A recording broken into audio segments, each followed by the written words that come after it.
Hello everyone, welcome to ज्ञान शुरुआत classes again. I hope आप बहुत ही ज्यादा बढ़िया है, फैंटास्टिक है।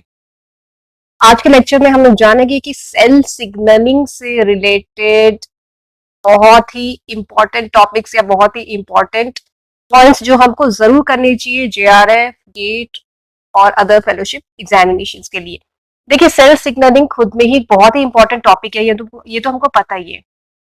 लेकिन इसमें भी क्या क्या ऐसे टॉपिक्स है या पॉइंट्स है जो हमको पढ़ने नहीं चाहिए, जरूर करने चाहिए, क्योंकि उस पे बेस्ड क्वेश्चंस जो है वो फ्रेम होके आ रहे हैं पार्ट बी और पार्ट सी में। तो चलिए जानते हैं सेल सिग्नलिंग से रिलेटेड इंपॉर्टेंट पॉइंट्स या टॉपिक्स, आई वुड से। तो बेसिक जो मैकेनिज्म है, कहाँ से स्टार्ट होती है कहानी, वो स्टार्ट होती है लाइगेंड और रिसेप्टर से। ये तो बड़ा बेसिक सा मैकेनिज्म है।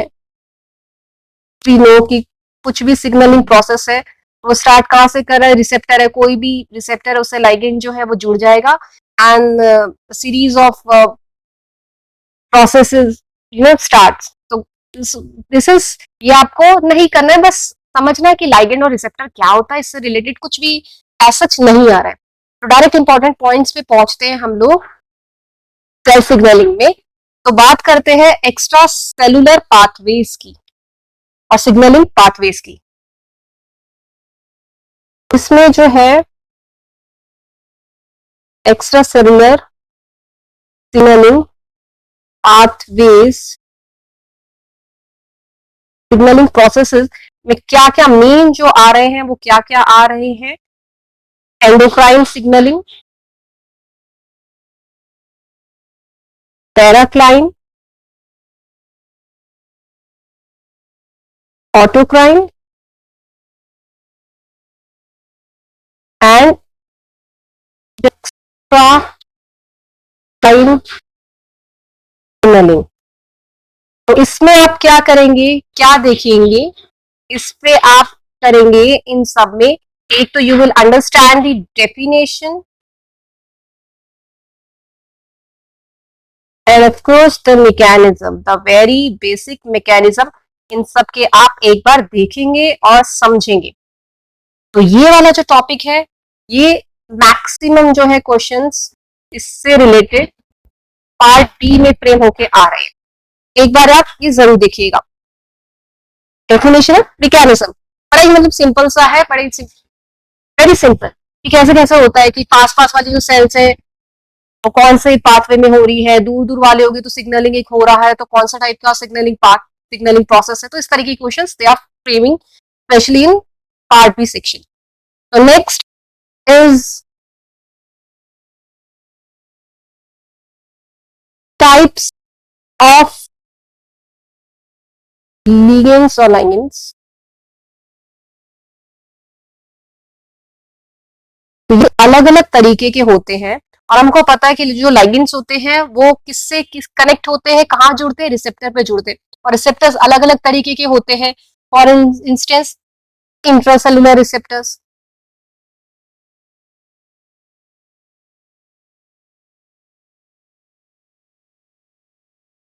और जो सेल के बाहर वाले रिसेप्टर्स है वो एक्स्ट्रा सेलुलर रिसेप्टर्स। तो अलग अलग लिगेंड, अलग अलग रिसेप्टर्स अंदर वालों से या बाहर वालों से जुड़ते हैं, इंटरैक्ट करते हैं। तो interaction, on the basis of interaction with these types of receptors, ligands have been classified and we should know the examples of the same. तो यहाँ पे जो आ रहे हैं ये कौन सी कैटेगरी में जा रहे हैं, जैसे कि स्टीरॉयड हार्मोन्स हो गए। इनमें आ रहे steroid hormones, vitamin D3, रेसिनोस्टेरॉइड्स,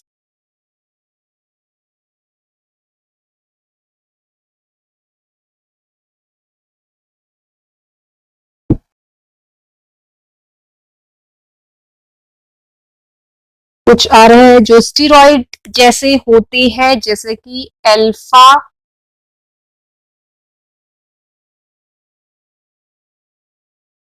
टेक्डाइसोन, these are like steroid जैसे है जो।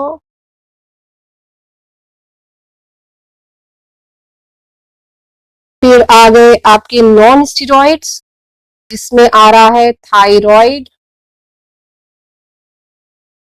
रेटिनॉइड्स। तो these are what? Non steroids.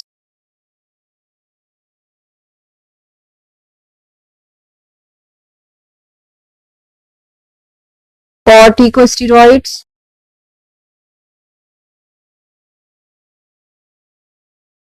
glucocorticoids,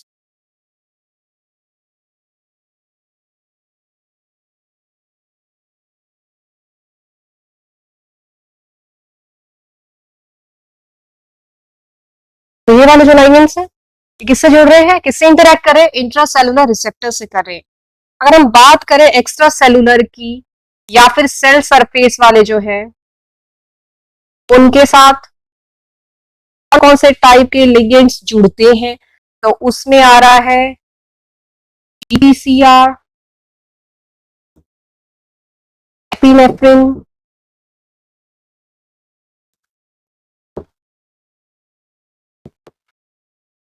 non epinephrine,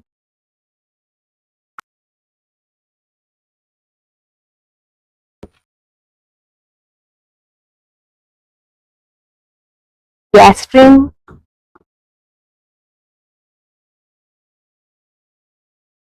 ACTH,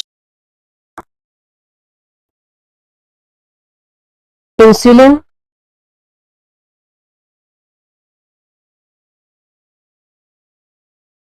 glucagons, and cholecystokinin।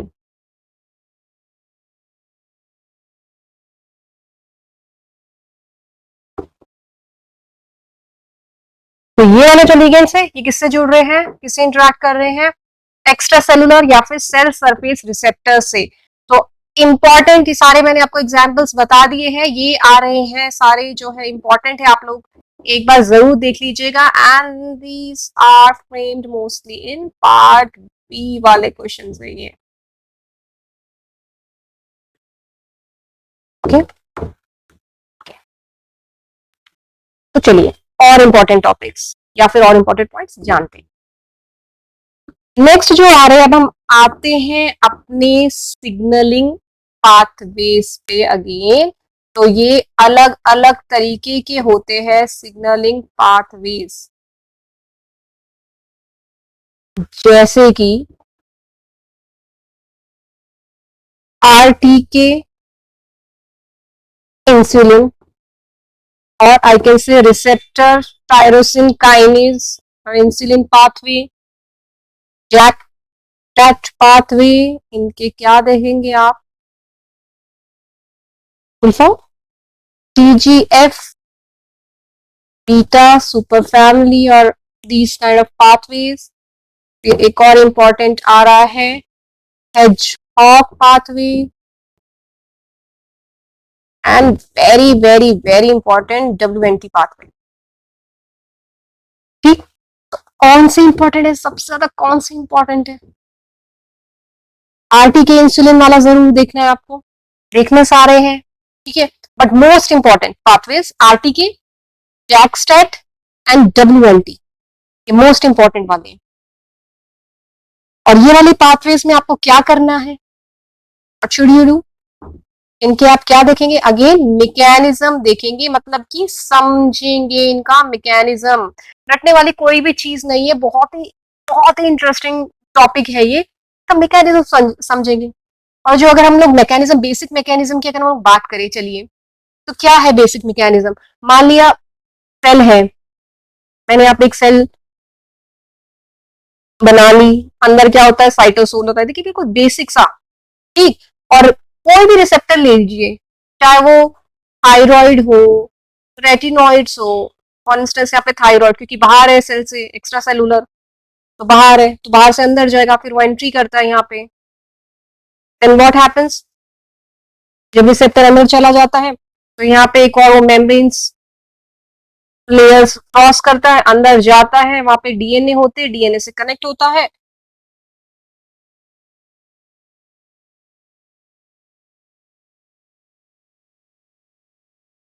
Right. यहाँ पे आ जाते हैं receptors,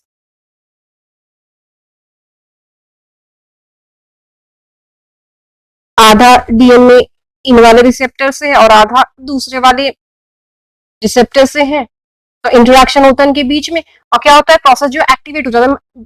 this is the basic mechanism.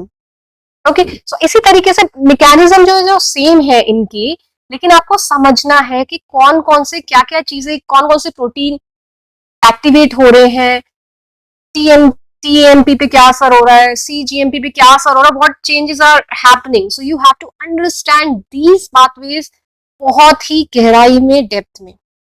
और अगर आपने समझ लिया तो आपका ये वाला जो टॉपिक है बहुत ही स्कोरिंग होने वाला है। तो मैकेनिज्म आप समझेंगे इसमें, और मैकेनिज्म समझ लेंगे तो ये वाले जो क्वेश्चंस है, अगेन ये वाले पाथवे से रिलेटेड, ये मैक्सिमम पार्ट सी वाले हैं ये। ओके, और भी मुझे इंपॉर्टेंट पाथवेज यहाँ पे याद आ रहे हैं, जैसे कि नॉच पाथवे भी आ रहा है इसमें। One more important signalling pathways, notch.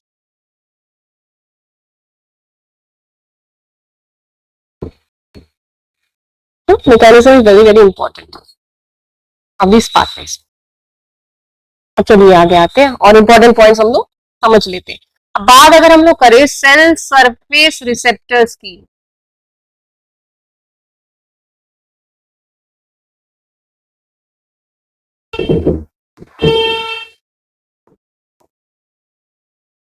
इसमें क्या देखेंगे आप, जीपीसीआर वाला जो पूरा जो बेसिक मैकेनिज्म है, मैकेनिज्म तो हमको समझना ही है, मैकेनिज्म देखेंगे और क्या करेंगे, बहुत ही इंपॉर्टेंट जो आ रहा है इसमें, जी प्रोटीन्स और उसके फंक्शंस बहुत इंपॉर्टेंट है। अलग अलग जी प्रोटीन्स हैं और उनके फंक्शंस हैं।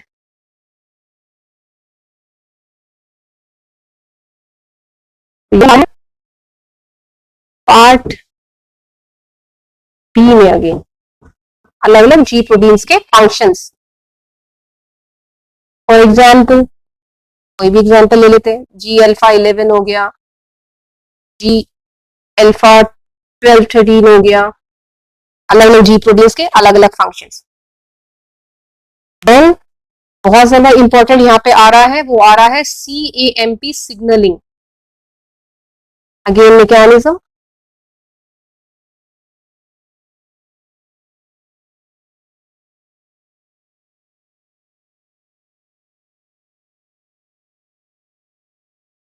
मैकेनिज्म एंड देन अगर इन रिसेप्टर्स की जीपीसीआर की बात करें तो जो सारा जो प्रोसेस है, जो मैकेनिज्म है, अगर आप ध्यान दें तो प्रोटीन काइनेज ए फंक्शन कर रहा है। और क्या है उसका स्ट्रक्चर आप देखेंगे तो उसमें दो सब यूनिट्स होती है, एक होती है catalytic sub unit, two catalytic sub units, structure of protein kinase A, और दो सब यूनिट्स और होती है जिन्हें कहते हैं रेगुलेटरी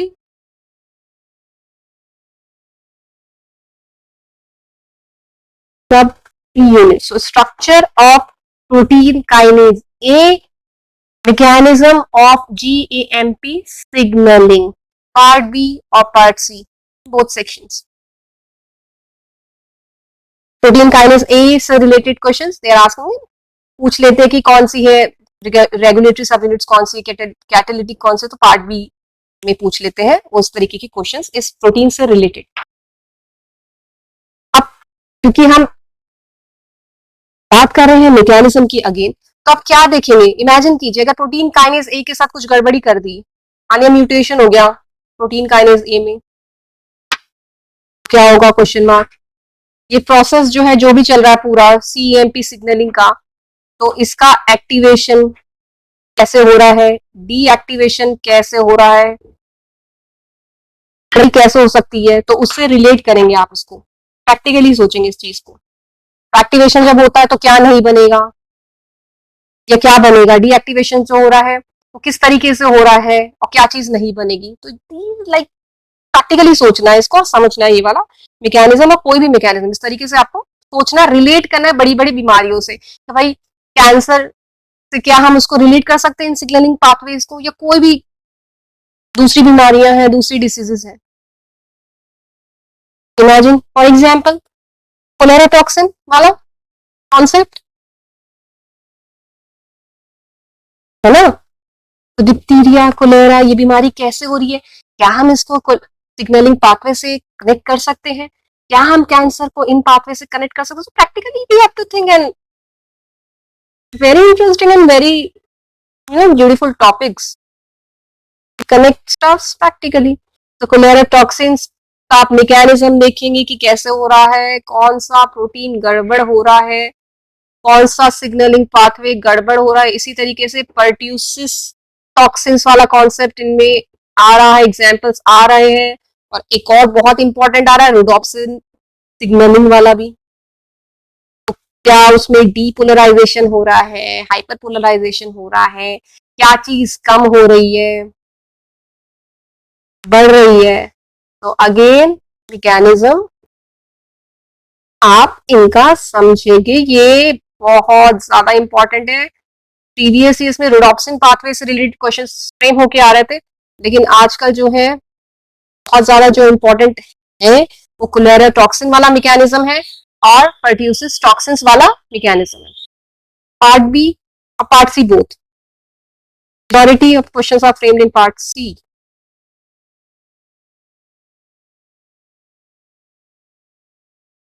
दोनों ही कवर कर रहे हैं ये वाले टॉपिक्स।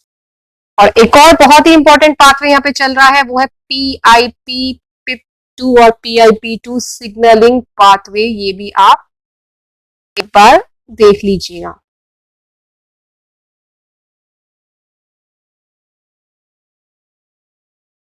नेक्स्ट और इंपॉर्टेंट, तो अब आता है RAS और ROS protein super family.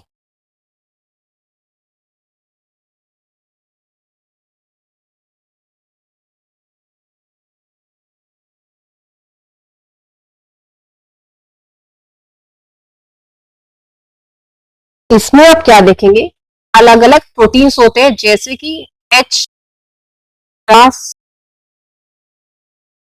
K रास, RAS, NRAS, ये आ गए।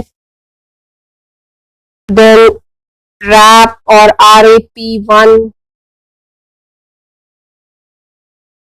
RHO, RAB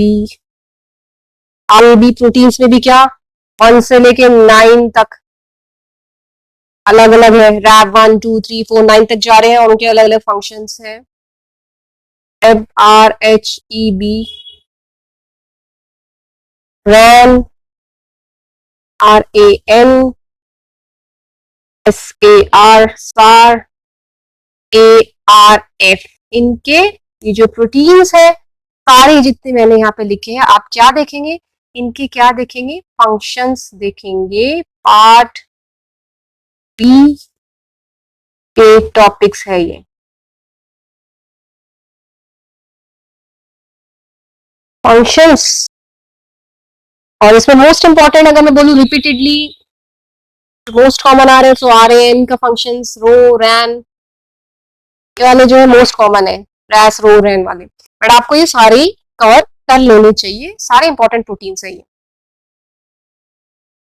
part B.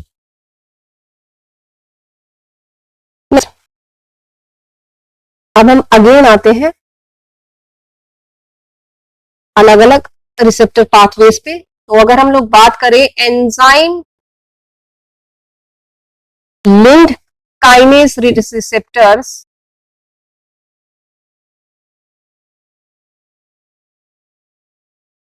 Receptors वाले जो है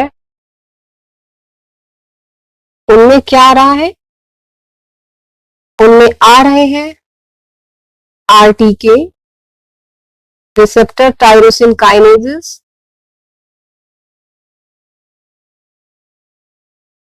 ठीक। तो एंजाइम्स में अलग अलग तरीके के होता है, सीरीन, थ्रियोनिन, टायरोसिन। तो एंजाइम आरटी के रिसेप्टर टायरोसिन वाले आ गए। जैक्सट्रैट आ गया। जैक्सट्रैट में कौन से एंजाइम्स हैं? Tyrosine kinase associated receptor C है इसमें, right. Then enzyme link, then TGF beta R, enzyme linked वाले ये, आयन आयन चैनल्स वाले नहीं है। तो रिसेप्टर टायरोसिन काइनेजेस की अगर हम लोग बात करें तो इसमें क्या क्या है? Ras, RS, MAP, IP3, DAG,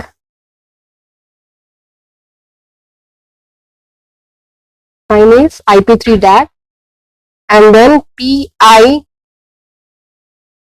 kinase.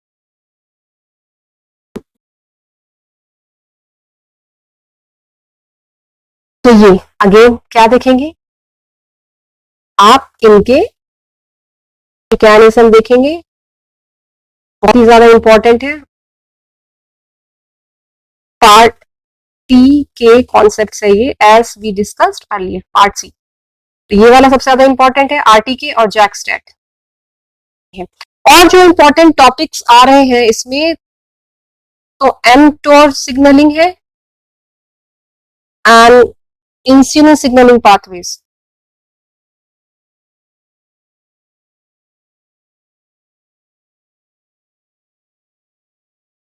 तो अगेन आपको क्या समझना है एमटोर वाले में? आप किससे कनेक्ट कर सकते हैं एमटोर में? क्या ट्रांसलेशन ट्रांसक्रिप्शन से हम लोग इसको रिलेट कर सकते हैं? एमटोर के कॉन्सेप्ट को कैंसर से रिलेट कर सकते हैं? Again you have to think it very practically. तो इंसुलिन है, इंसुलिन कैसे हमारी बॉडी में, जनरल कनेक्ट कीजिए, गड़बड़ होता है, रेजिस्टेंट कैसे होता है, सारा खेल जो है बीमारियों का कहीं ना कहीं सिग्नलिंग पाथवे से ही तो कनेक्ट हो रहा है, ठीक है।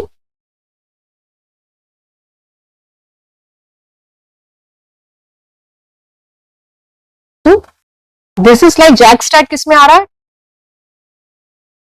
टायरोसिन काइनेज एसोसिएटेड रिसेप्टर्स में आ रहे हैं।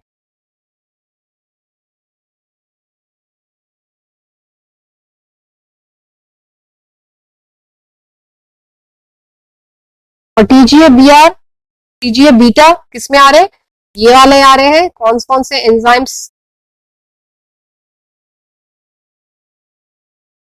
अमीनो एसिड्स कनेक्टेड है, सीरीन और थ्रियोनाइन।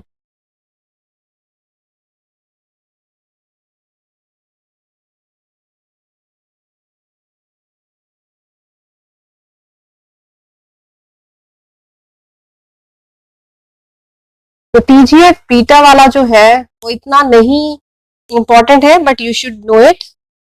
और इसमें अगर हम बात करें टीजीएफ बीटा, तो एक्टिविन पूछ लेते हैं वो लोग, और बीएनपी। तो प्रोटीन्स जो इन्वॉल्व है इस वाले पार्ट में, प्रोटीन्स आप लोग देख लीजिएगा। मैकेनिज्म तो एक बार देखेंगे तो proteins and general basic mechanism part B में they can frame. And one more important signalling pathway, nitric oxide वाला NO सिग्नलिंग, जो कि पैराक्राइन सिग्नलिंग का एग्जाम्पल है। ये भी काफी इंपॉर्टेंट है। प्रीवियस ईयर्स में क्वेश्चन फ्रेम होके आए हैं। नाइट्रिक ऑक्साइड वाला सिग्नलिंग पाथ पे भी आप देख लीजिएगा। तो मैक्सिमम जो है ये सारे पॉइंट्स आपको करने चाहिए। All the very best. आगे हम लोग और भी इंपॉर्टेंट चीजें जानेंगे।